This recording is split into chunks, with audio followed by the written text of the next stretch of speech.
E o plenário do Supremo Tribunal Federal suspendeu o julgamento sobre a constitucionalidade de leis que proíbem o uso do amianto em estados e municípios.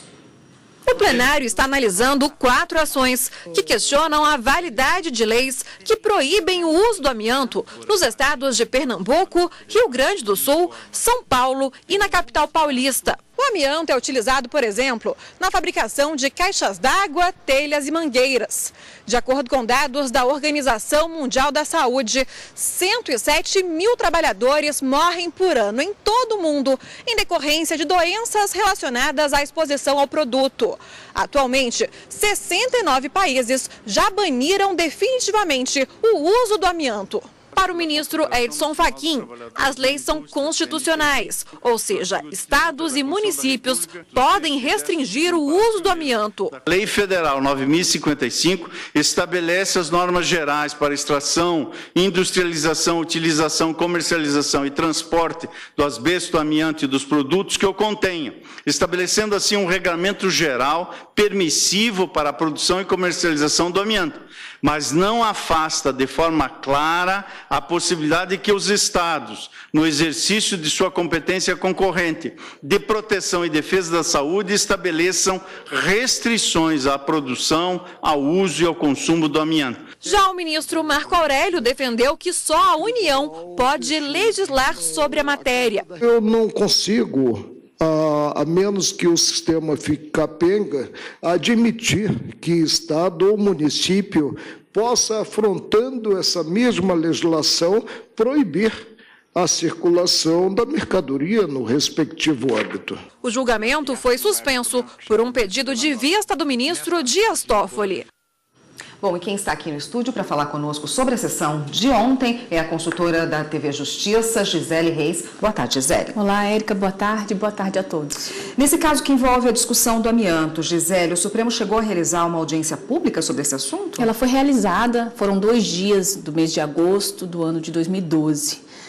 As audiências públicas, elas se revelam como um instrumento muito importante, que está à disposição da Suprema Corte, no sentido de dar oportunidade para que pessoas ligadas à discussão daquela temática, que tenham conhecimento técnico específico, possam vir apresentar suas posições perante os ministros. Então, o ministro Marco Aurélio, que é o relator de uma dessas ações diretas de inconstitucionalidade, ele convocou a audiência pública. Na oportunidade, foram ouvidos cientistas, representantes tanto da indústria quanto do governo e também entidades ligadas aos trabalhadores que atuam nessa área que acaba expondo ao amianto.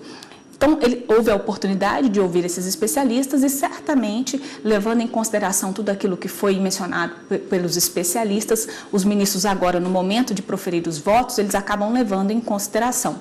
A audiência pública acaba aproximando a sociedade do Supremo Tribunal Federal e auxilia os ministros na elaboração dos votos. Gisele, na sessão de ontem, algum julgamento foi encerrado, foi finalizado? Não, Érica. Nós tivemos, ao todo, 5 processos que foram chamados a julgamento.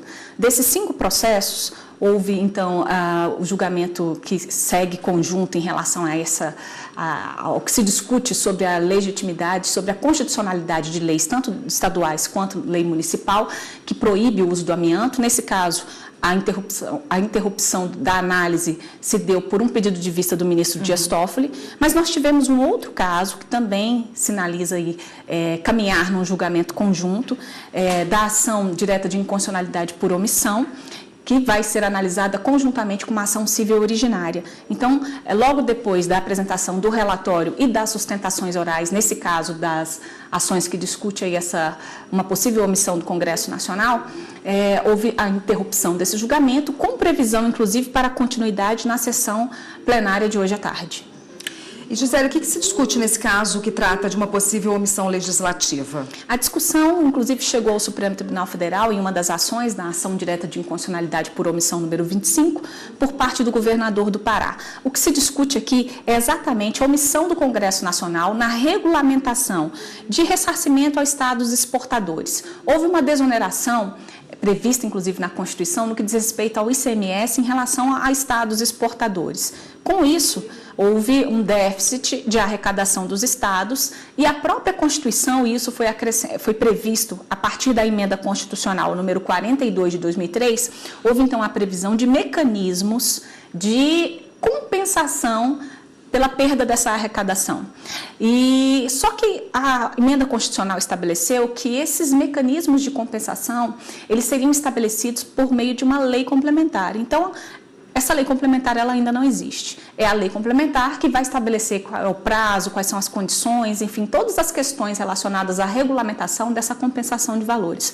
O Estado do Pará alega que a ausência dessa regulamentação tem causado inúmeros prejuízos para o Estado e, por esta razão, ajuizou aqui no Supremo Tribunal Federal esta ação direta de inconstitucionalidade por omissão para que o Supremo declare a omissão do Congresso Nacional e determine providências no sentido de que essa legislação venha a ser, na verdade, que seja estabelecido um prazo para que o Congresso Nacional possa regulamentar a matéria.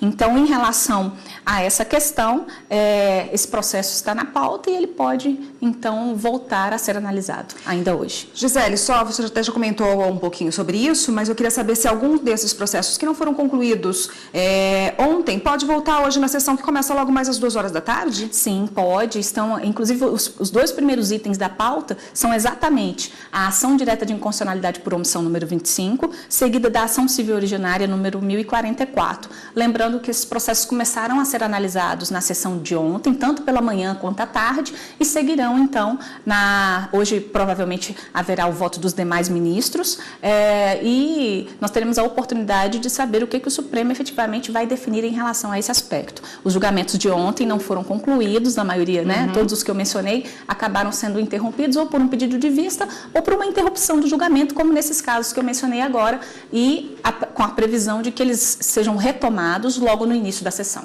Tá ótimo, Gisele. Obrigada pela sua participação por hoje. Até semana que vem. Eu que agradeço. Até lá. Até lá.